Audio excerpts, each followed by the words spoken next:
அஸ்ஸலாமு அலைக்கும் வரஹ்மத்துல்லாஹி வபரகாத்துஹு. அல்ஹம்துலில்லாஹ் வஸ்ஸலாத்து வஸ்ஸலாமு அலா ரசூலில்லாஹ், அம்மா பஅத். அன்பிற்கினியவர்களே,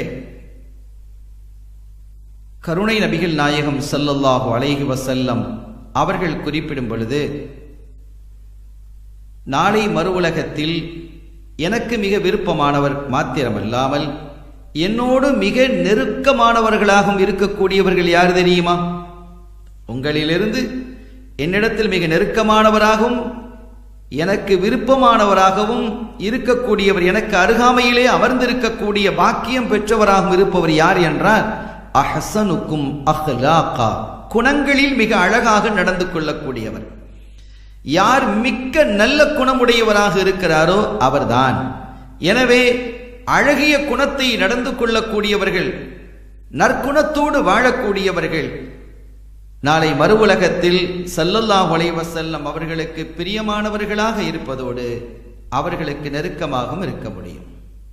அதுபோன்று அவர்கள் சொன்னார்கள், என்னிலிருந்து நாளை மறு உலகத்தில் தூரமாக இருப்பவரும் எனக்கு வெறுப்பானவராகவும் இருப்பவர் யார் தெரியுமா? பெருமை அடிக்கக்கூடியவர்கள், அல் முத்தக்கபிரூன், பெருமை அடிக்கக்கூடியவர்கள் என்று சொன்னார்கள். என்னால் தான் இதெல்லாம் நடந்தது, நான் தான் அதை கட்டி கொடுத்தேன், நான் தான் இவனுக்கு இந்த உதவியை செய்தேன், இந்த பதவிக்கு வருவதற்கு நானே காரணமாக இருந்தேன், இன்ன காரியங்களை எல்லாம் நான் செய்தேன், என்னுடைய ஆற்றல் என்ன தெரியுமா, என் வலிமை என்ன தெரியுமா, என் சக்தி என்ன தெரியுமா, என் பதவி என்ன தெரியுமா என்றெல்லாம் பேசக்கூடிய ஒரு மனிதனை ஸல்லல்லாஹு அலைஹி வஸல்லம் அவர்கள் வெறுக்கிறார்கள்.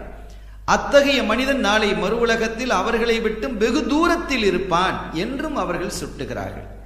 எனவே நற்குணத்தோடு நடந்து கொள்ள வேண்டும் என்பதோடு பெருமை நம்முடைய இதயத்தில் வந்துவிடக் கூடாது என்பதிலும் நாம் கவனமாக இருக்க வேண்டும். யாருடைய உள்ளத்தில் அணு அளவு பெருமை இருக்கிறதோ அவர் சுவனம் நுழைய முடியாது என்ற ஒரு ஹதீதையும் பிறிதொரு இடத்தில் காண முடிகிறது. எனவே பெருமைக்குரியவர்கள், இந்த பெருமை அடித்தவர்கள் யாரோடு இருப்பார்கள்? ஃபிரௌனோடும், நம்ரூதோடும், அபூஜஹிலோடும், காரூனோடும், ஷத்தாதோடும் இருப்பார்கள்.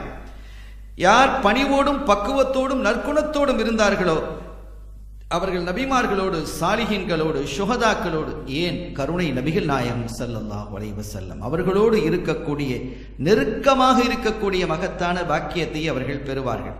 எனவே நாம் நற்குணத்தோடு வாழ வேண்டுமே அன்றி பெருமை அடிப்பது என்பதில் எந்த உரிமையும் நமக்கு இல்லை. என்ன பெருமை இருக்கிறது நமக்கு? எந்த ஒன்றை நாம் கொண்டு வந்தோம்? எந்த அறிவை கொண்டு வந்தோம்? எந்த அழகை கொண்டு வந்தோம்? எந்த சக்தியை கொண்டு வந்தோம்? எதுவும் இல்லை.